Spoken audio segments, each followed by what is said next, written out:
During the vampire invasion event called Blood Hunt, Doctor Strange turned the title of Sorcerer Supreme over to Doctor Doom.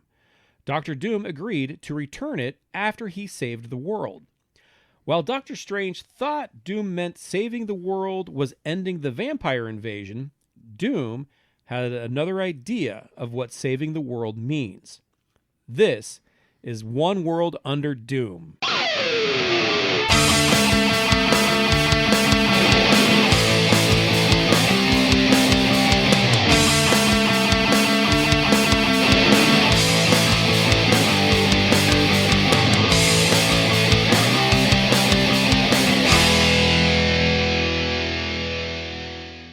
Hey everybody, welcome to the Number One Comics Podcast. I'm your host, Jonah. With me is Bill.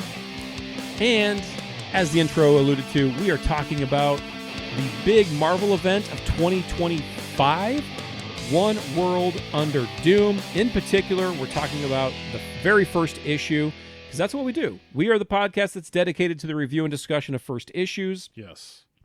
This comic was published by Marvel Comics. Cover date, April 2025. Cover price, $5.99. That's an expensive comic. Yeah, it is. Writer, Ryan North. Artist and inker, R.B. Silva. Now, Empire, King in Black, Heroes Reborn, Gang War, Blood Hunt, One World Under Doom. Marvel loves to test my patience with event overload. Like, there is just so many events all the time. Yeah.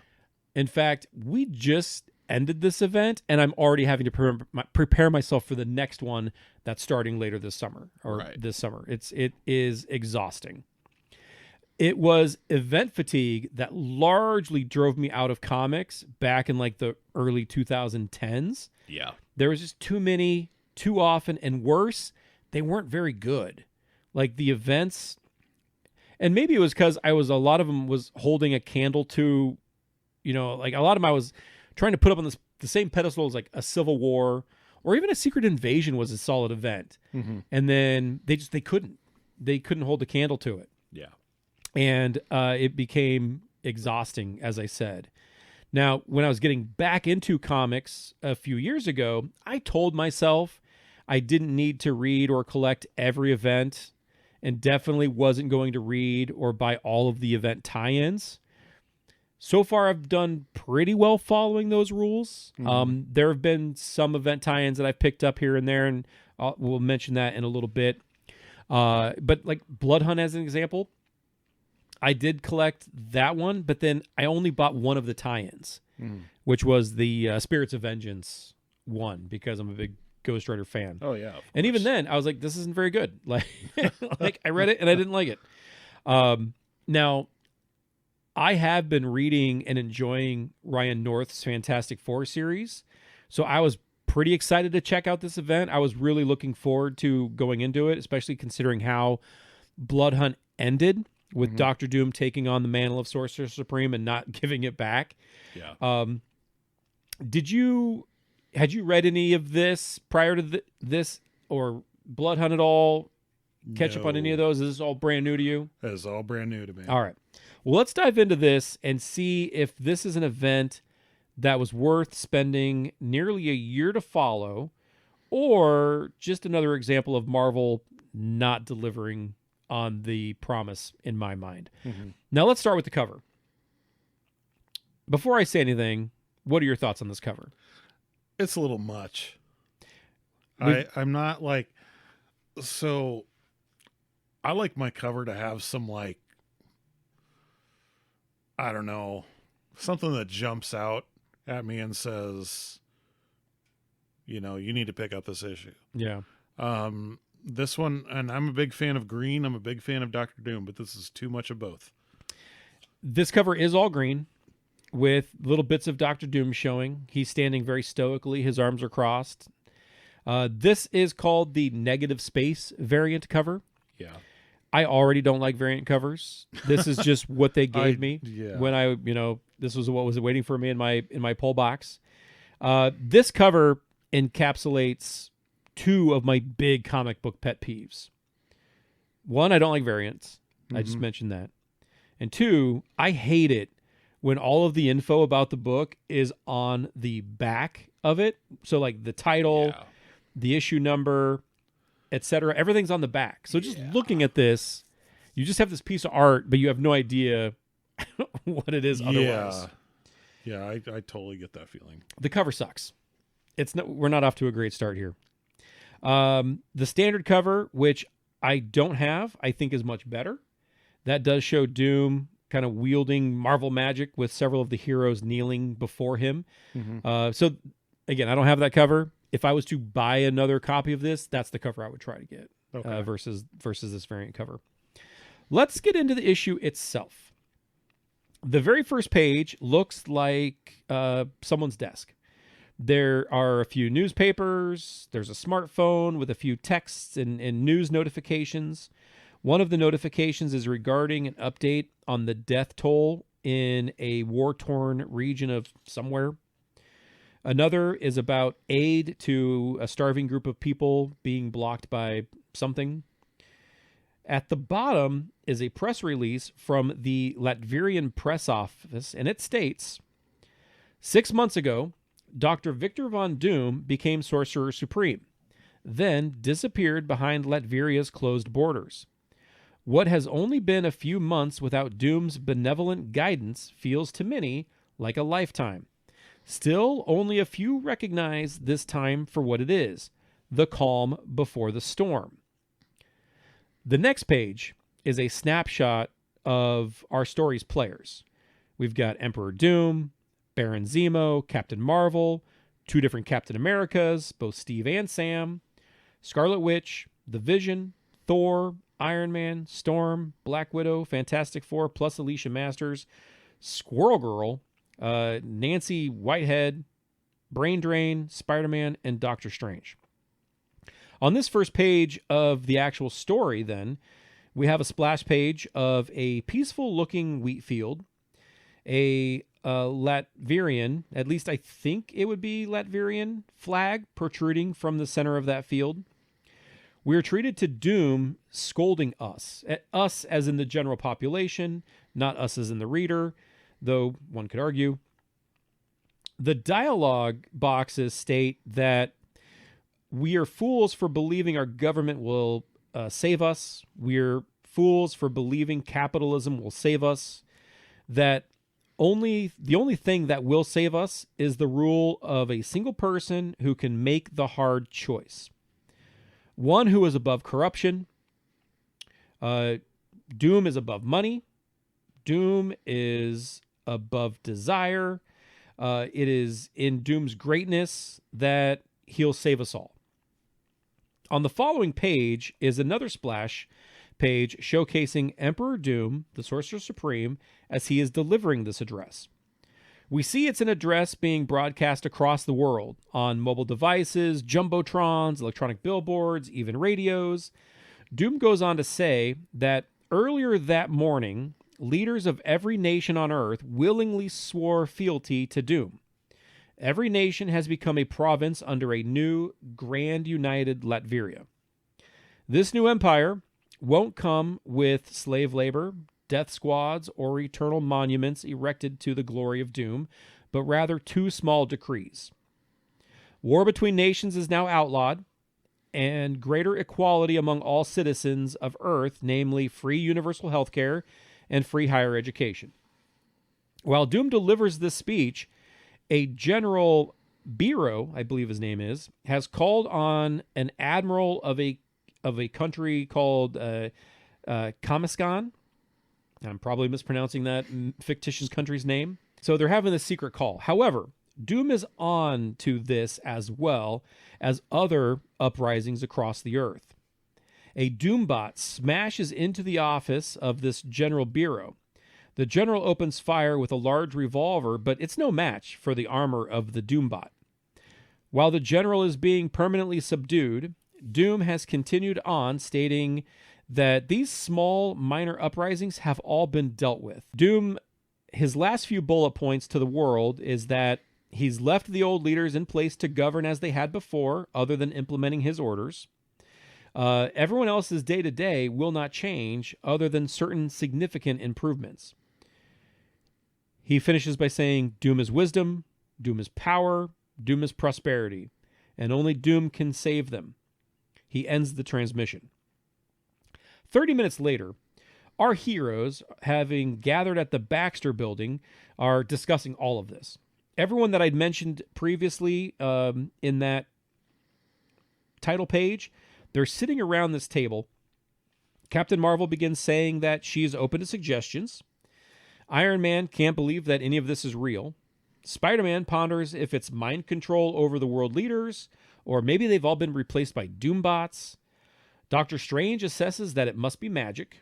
Squirrel Girl questions why they are not affected. Like, why are the heroes not as willing to bend to Doom's command? She also does not detect, or rather Scarlet Witch thinks that is not detecting any magic at all. Thor wants to just go take Doom down like they have before. He just wants to go whoop on his butt. Now, Captain Marvel warns that they really need to be careful here. That she then gets a message from Black Widow, who Black Widow's been surveilling Hydra over in Europe. As Black Widow is giving an update, another broadcast goes out live. Now, this one's from Baron Zemo, whom the Black Widow had been tailing, essentially. Now, Baron Zemo, he's like, many of you don't like me, which is an understatement. Nazi. Yeah. He declares that Hydra will not be ruled by Doom, referring to him as a degenerate mongrel. Zemo's Hydra forces are on the edge of Latveria, and they will march on Doomstadt and end this ridiculous charade. Black Widow reports that she's following them, but is picking up signal interference as she reaches the border, and then the signal is suddenly lost. Iron Man remarks about the enemy of my enemy is my friend. While he's just joking, Cap says, no, not ever when it comes to Hydra.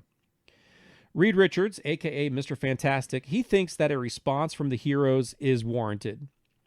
Captain Marvel states they will go to Latveria and meet with Doom.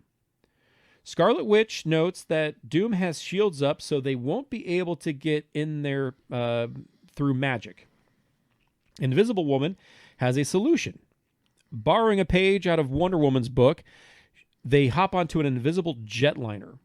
While the invisible jet flies over the ocean, Spider-Man and Johnny Storm, a.k.a. the Human Torch, who he's got some really bad facial hair going on here, they're having a chat.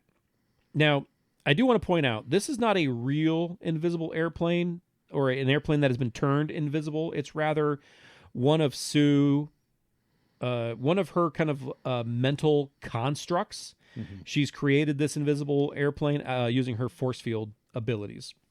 Anyway, the heroes have arrived at the Latverian border. Iron Man warns everyone that they've got no idea what they're going to face inside. Ben Grimm, the Thing, is like, whatever it is, they can clobber it.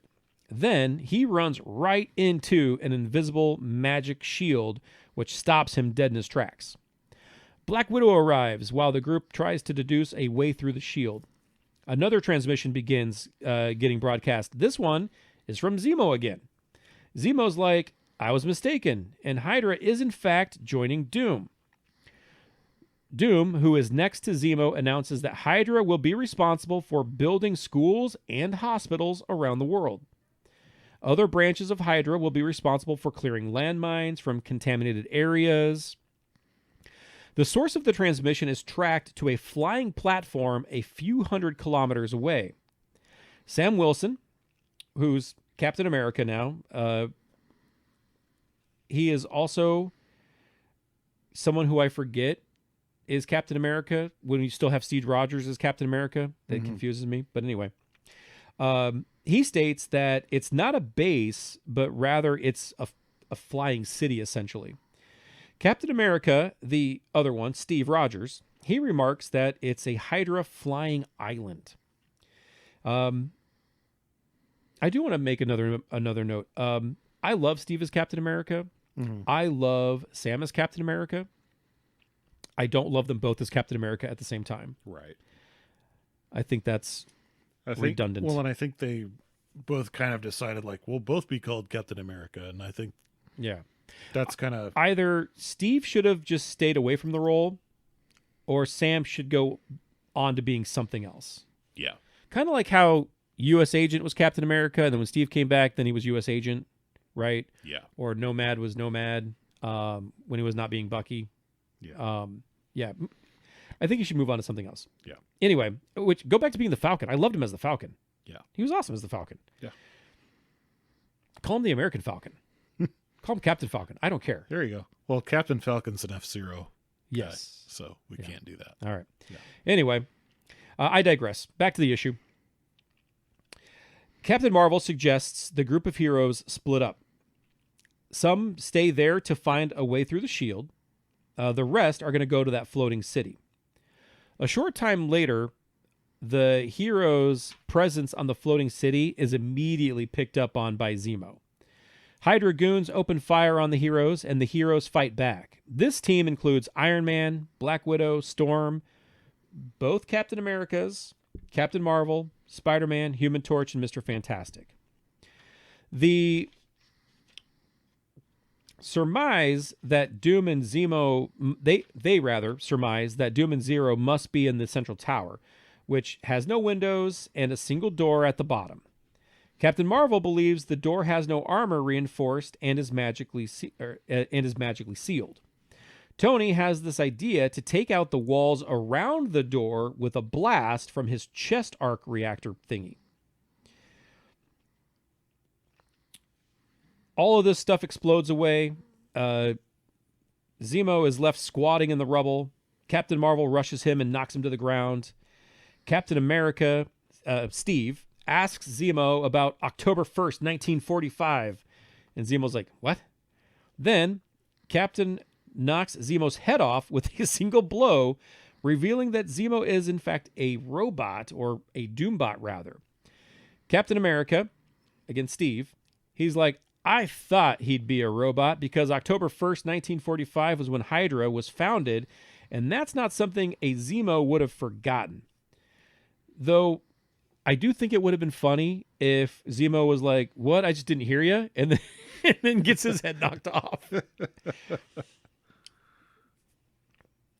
Holding the Zoombot's head, Reed says he can access the recording of its actions.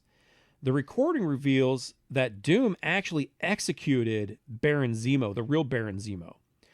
Zemo being killed and replaced by an obedient Doombot calls into question if that's what's happened with the world leaders. That's the next problem to solve. First, Iron Man wants to broadcast to the world that Doom isn't the benevolent dictator he's proclaimed. Iron Man begins telling the world the truth about Zemo's fate and that they, the heroes, are going to stop Doom. Receiving the message, angry Hydra troops begin rushing the tower.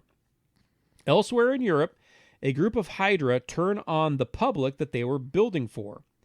A young mother pleads to them, but the Hydra guy, he draws a gun. He's not even listening to it. However, before he can shoot the unarmed woman, he is shot by Doom, who's riding on the back of a mechanical Doom T-Rex. Doom goes live to the world again, admitting he lied, but no apologies about it. He killed Zemo and Red Skull months ago, doing in one day that the heroes couldn't do since World War II. Doom obliterates the Hydra team that had turned on the crowd. He turns this around on the good guys, making them all look like assholes. Doom continues destroying every Hydra member in his path. He reaches out his hand to the frightened young mother that he saved just moments ago. He affirms that Doom is wisdom, Doom is power, Doom is prosperity. And as the mother reaches back to Doom, she says, and only Doom can save us. To be continued. All right, there's a lot I want to unpack with this issue. But Bill, all right. First things first, what are your thoughts? Well, one, I love this story. This is really cool. I've always I'm not going to say I've always been a fan of Doom, but I am a fan of Doom. Think he's a really cool villain. I've never seen him as just like the mustache twirling Saturday morning cartoon villain. More so as somebody who wants to do right by the world, but always kind of seems to be lacking the power necessary to do it. So yeah, he kind of in this issue, it seems like he kind of like just up and decided, I can do it better than you, and then he proved it. Right. So yeah, I like that part. So like I said, there's a lot I want to unpack, not just in this issue, but in the event as a whole. First, I do get that this is an event book that should impact the overall Marvel universe. So there would certainly be a lot of characters in this. But I do think that some of these characters were kind of shoehorned in and just didn't really do anything from a hero standpoint. Yeah. And I also get that it should be about Doom. I totally understand that. Yeah. But okay, Squirrel Girl is there because she beat Doctor Doom once with a bunch of squirrels, and she's cute if you're into the furry scene. So I get it. But she does nothing in this. Yeah. At all. Nancy, her roommate, does even less. So why are they there? Why are two Captain Americas there? Spider-Man, Brain Drain? Like, what are these characters? I will say, even though they didn't do anything in this comic, I always love seeing Spider-Man and Johnny Storm together. Yes. But give them something to do. Well, yeah, but they're always like, to me, whenever I see them together, it's like having, yeah, I don't know. It always says to me like, okay, this is going to be a good story. Because I do. I get the idea, make the scope feel large, but I'd almost argue that it's not enough characters to do that, but it's still too many characters for Ryan to to adequately handle. Yeah. And give enough time to. Now, because of that, it kind of made the scope of the story actually feel smaller than I think what was maybe intended. I think that it starts off really strong, but it falters a little bit in the middle when the focus shifts to our heroes. It's kind of where I think it got the weakest. Yeah. Then it recovers with the last few pages, like really well. Yeah. I will say this, all of the broadcasting their shit to the world like grew tiresome really quickly. Yeah. Like it's like watching people argue with one another on like Twitter about like politics or like on social media about like whatever. Yeah. That part I did not care for. The heroes trying to pull the curtains back on Doom could have been more impactful if it wasn't like the fourth live stream of the issue. Right. And then the fifth one is done in such a way that you forget that it's even happening by like the next panel. Yeah. My biggest issue with this book, because again, I think the concept of the story is really sound, and you hit the nail on the head. Yeah. The idea of Doom, who's always been a megalomaniac, being like, I can do this better than all of you guys, and so I'm going to. The fact that it's even taken this long is shocking to me. Yeah. And I really love that conceptually. My biggest issue with this book is the inconsistent art. Yeah. Some of the panels look really good, like Invisible Woman with her invisible 747, or Doom on the back of the Doomified T-Rex, which is actually from the previous volume of like Fantastic Four that Ryan North had written. That looks really, really good. But then there's like these, and those are like big splash pages where the artist has more room to work. Yeah. It's when you get into like the action sequences where it really made it hard for me to tell what was going on. And then, like, just as an example, if it wasn't for Iron Man telling me that he was taking out the walls around that tower, I would have never known that that's what was happening. Yeah.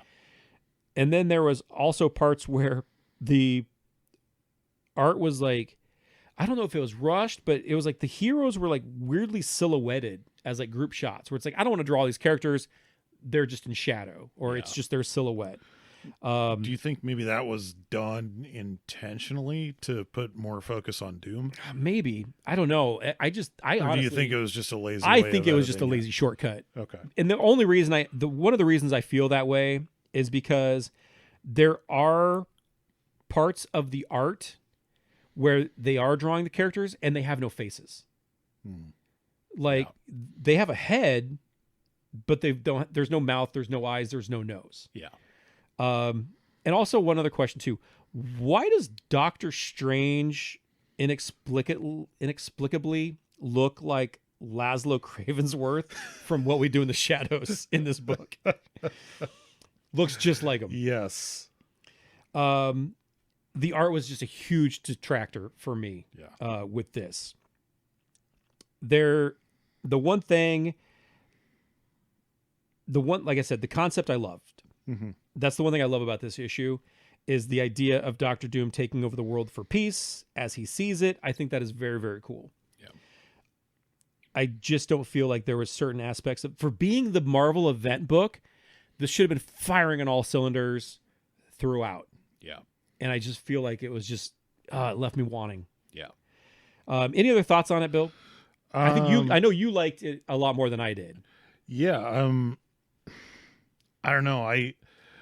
The one thing I don't like, and I'll kind of echo, I guess, what you said about like everyone being there but not really having anything to do. Yep. That's what I always loved and hated both about like big event books back in the day was like with Infinity War, Infinity Gauntlet, that sort of thing. I'd open up the cover and I'd see like every single superhero in like the Baxter Building or Avengers Mansion or whatever. And like it would only be Reed Richards and Iron Man doing stuff. Yeah. And I hated that. But yeah, beyond that, I liked it. Yeah. I really did. So let's get into what came next. Now there are going to be spoilers here. So Bill, cover your ears if you don't want spoilers. No, it's okay. You can spoil it. This event title lasted 9 issues. Mm-hmm. I have slogged through the entire series. Mm-hmm. I will say, in my opinion, that was about 3 issues too long. Like it easily could have been cut down to 6, maybe 7. As a line-wide event, there were like 40 total issues overall that had in some way tied into this event, even if only peripherally. Yeah. There was a lot of disconnection between some of the tie-ins and the main book. Mm-hmm. I did not read everything. I read this book. I read Fantastic Four, Iron Man, Red Hulk, Superior Avengers, Thunderbolts, Doomstrike, and then Weapon X-Men, which Weapon X-Men had the One World Under Doom on the cover, but I didn't even count that as a tie-in. Like it barely, I mean, I don't recall it really tying into it very well at all. Right. It is one of the few events where I enjoyed some of the tie-ins more so than the main book. Usually that's not the case. But I thought some of the tie-ins were just stronger. Mm-hmm. The main book was overall a frustrating read for me because much like the first issue, which, it was kind of, the event itself, like the first issue, was like okay in the beginning, was a drag in the middle, and then was okay at the end. Mm-hmm. Now, sadly, the event, in my opinion, does not get any better than this issue. Oh, that sucks. Right. This was kind of the strongest that I feel like it was. Okay. Now, here's a couple of spoilers for the event itself. And my biggest disappointment with the event as a whole is the wasted potential to actually truly explore One World Under Doom with any real consideration. Like, what is that Marvel world, what does that world look like for a couple of years? Right. You know what I mean? Mm-hmm. Like, you think about the fallout of Civil War, that seemed to last a lot longer than, because if you think about it, the fallout from that lasted all the way through the Siege event. Yeah. So you're talking years, right? Because it wasn't until after Norman Osborn's fall that they repealed the Superhero Registration Act and Captain America took over, became, leader of S.H.I.E.L.D., something along those lines. Mm-hmm. you're talking years later. I would have wanted to see more them take their time with this. And it's weird to say that, yeah, the main event was 9 issues and that was too long, but I wanted to see the fallout as a whole kind of take its time. We're still getting a little bit of that today, but not really much. There's like one title called Dungeons of Doom or something like that. I've read the first issue. It's good. Yeah. It's fun. But from the very beginning kind of how this is going to end, unfortunately. Yeah. Doom takes over off panel essentially, which is weird to me. Like, what does that look like? What does it look like him talking to these world leaders? Yeah. Like, how does he convince them? What does it look like doing all of these things? I would have wanted to see that lead up to this, maybe. So yeah, Doom, he's taken over off panel. He does fight Dormammu in this. He debates Reed Richards a lot. He tries to convince everyone that he's on the up and up, including his own goddaughter, Valeria Richards.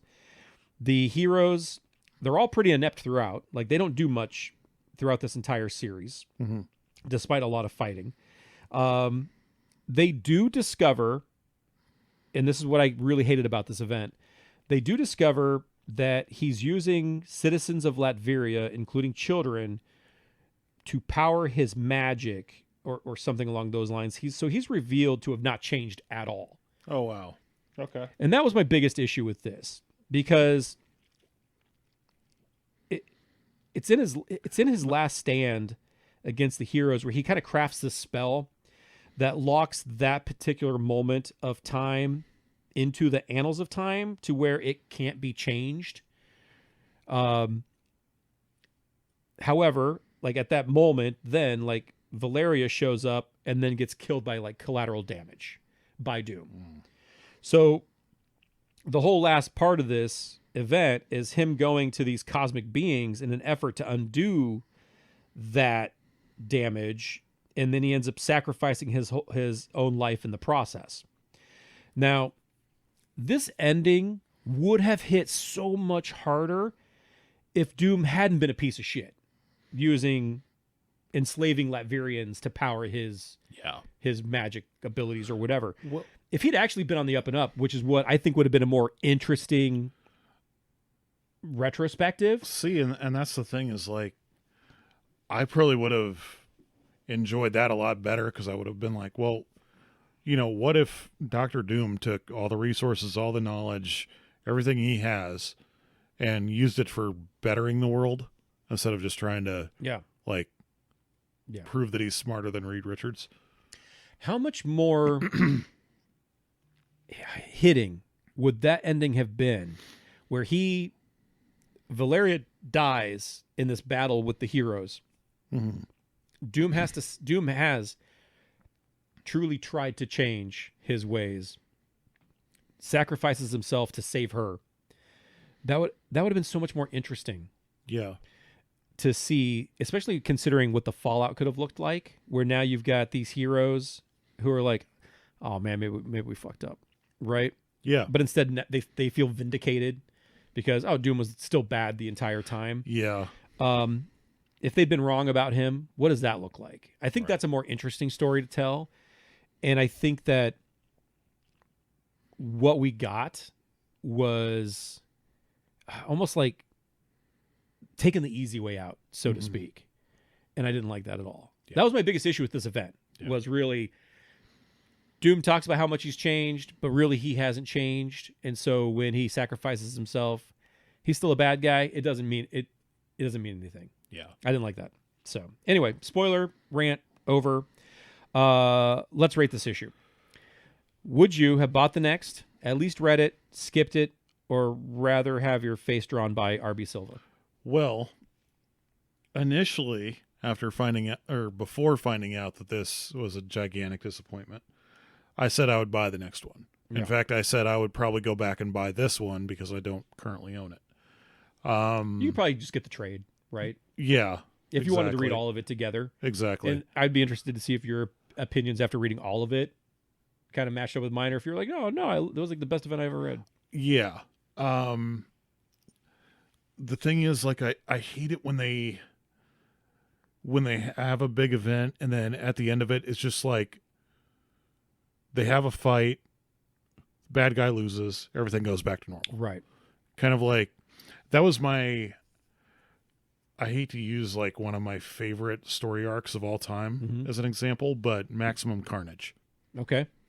There really wasn't any ramifications from that.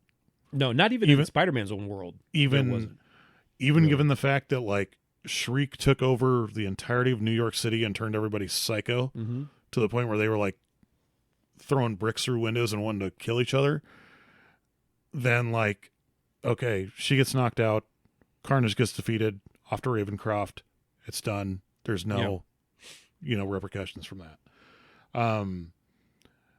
I kind of feel like that's a cheap way of doing it, and it reminds me of like Saturday morning cartoons.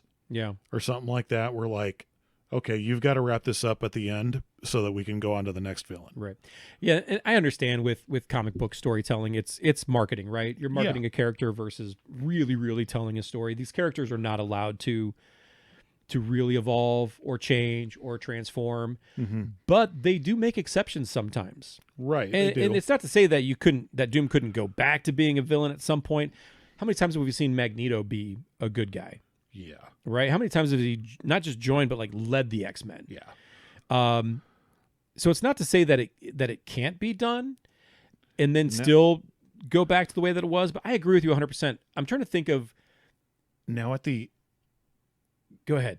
At the end of this, if like, okay, they realize Doom's a piece of shit. He's not going to change his ways. He's still, using slave labor or whatever. But at the end of it, if they were like, you know what, he actually had some good points about some stuff, and maybe we should like go to the world leaders and say, yeah, I don't.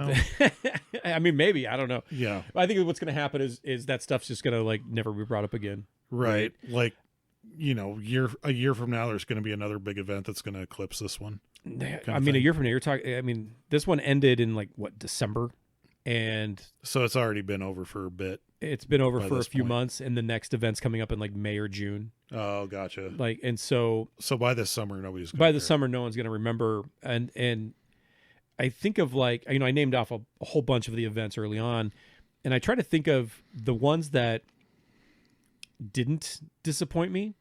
And I think a big reason is one is the event itself was cool, but then also kind of like what came next was very cool. And I keep using Civil War as an example, but I think that was like an event done right. Yeah. In terms of like the story, and I know, people can say what they want about the, who's the good guy, who's the bad guy, whose side are you on? Was Iron Man just portrayed as an asshole or the villain from the beginning? Whatever. But what I liked about that event is one is it was what, 6 or 7, it was 7 issues. I think it was more concise. It was the fallout though with because the Superhuman Registration Act went into effect. So then you had the Avengers Initiative. You had other titles that came out of that. Yeah. You had 2 Avengers books. You had the New Avengers, who were kind of the rebels. You had the Mighty Avengers, who were the pro Superhuman Registration Act group. Yeah. And again, that lasted for up through Secret Invasion. I mean, that lasted for a while. And then Secret Invasion came around, and that transformed things, where you had the Dark Reign, and then you had Siege, and that transformed things, and then you had Heroes Reborn. Yeah. And I just don't feel like many of the events since then have really had that same effect, where it's like, this is actually transforming the landscape. And I'm not saying well, let me rephrase that. I think if it's going to be an event, it should do that. Yeah. Otherwise, why are you having an event? Right. Like, if it's going to be just status quo and it's only going to affect Spider-Man, or it's only going to affect the Fantastic Four, just do it within the Fantastic Four book. Yeah. Like, One World Under Doom could have easily just been a crossover between Fantastic Four and Avengers. Yeah. But you throw in, you have all these, you have this main event for it, and it didn't feel like a world-changing event that it should have or could have felt like. I think Marvel just dropped the ball on that one. Yeah. So I guess to get to where we're at here in terms of rating it, I'm torn between at least reading it and skipping it. honestly. Like, I'm kind of like right in the middle there. Uh-huh. If it was between this and the nutritional information on a pack of rice cakes, I would read this. But if I don't know if I'll ever go back and revisit it again. Like, honestly, I might. Yeah. If I'm alive 20 years from now, I might take a look at it 20 years from now and maybe have a different take on it. But at this point in time, it was a waste of my time. Yeah. So, anything else from you? That's about it. That's all I got as well. All right. Sorry to be a buzzkill on this one. This event just didn't do it for me.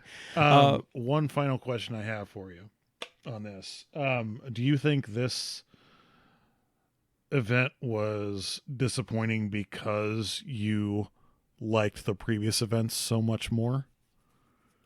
Like, if you were in my shoes, right, where you hadn't really followed comics, you jump back into it and you pick this one up to read it, would you like it more, or would you still maybe feel the same way about it? So I think I guess it's a good question. I think I would probably feel the same way about it if I knew nothing about Doctor Doom. Mm-hmm. And again, I'm not even necessarily a big Doom fan. Yeah. If I knew nothing about Doctor Doom, I would probably have a different appreciation for it. Mm-hmm. But knowing who he is and knowing, I guess, wanting to see it go a different direction, Mm-hmm. I don't know that my opinion would have changed on it necessarily. Okay. The one I am sort of, when it comes to these events, I'm always cautiously optimistic, but sometimes I do get more excited for them than other times. Like the Blood Hunt event, I was not excited for that. Yeah. Other than Blade was going to be featured in it, I wasn't excited for the event. Mm-hmm. And it was a lackluster event. There was the one event where all the hammers fell. What was it? Fear Itself, I think it was. Mm-hmm. That event was dumb. Shadowland, terrible. And Shadowland was even an event on a more on a smaller scale, because that really only affected like New York City. Yeah. I most of the events disappoint me in some way. And it's funny because the next few episodes we're going to be focusing on event books. We've got a couple of Marvel event books we're going to talk about. We've got a couple of DC event books we're going to talk about. Yeah. And full disclosure, like the DC KO event right now, I think it's kind of killing it. Yeah. Because, and we'll talk about it more in the next few weeks, but it leans hard into being a crazy, over-the-top event. Now, is it going to change the world when it's all said and done? No, but that was kind of set up. I think it's kind of set up initially, right, by design, just in the based on the concept itself. Mm-hmm. And I didn't get that with this event. This event was set up to, and Marvel always does this. So like, it'll change the scope of the universe forever. They're doing that with the next event now coming up, which is called like Armageddon. It's like, it's going to change the landscape of the Marvel universe forever. No, it's fucking not. Yeah. Like, stop doing that. So anyway, enough about that. That's it for us today. This is the Number One Comics Podcast. You can find us on social media, Number One Comics Podcast on Facebook. You can find us wherever you get your podcasts. You can find us on YouTube. Just look up Field of Geeks. We are part of the Field of Geeks network. Special thanks to Field of Geeks for making this podcast happen. Special thanks to Raven X for the music. And we'll see you next time. For Bill, I'm Jonah. Peace.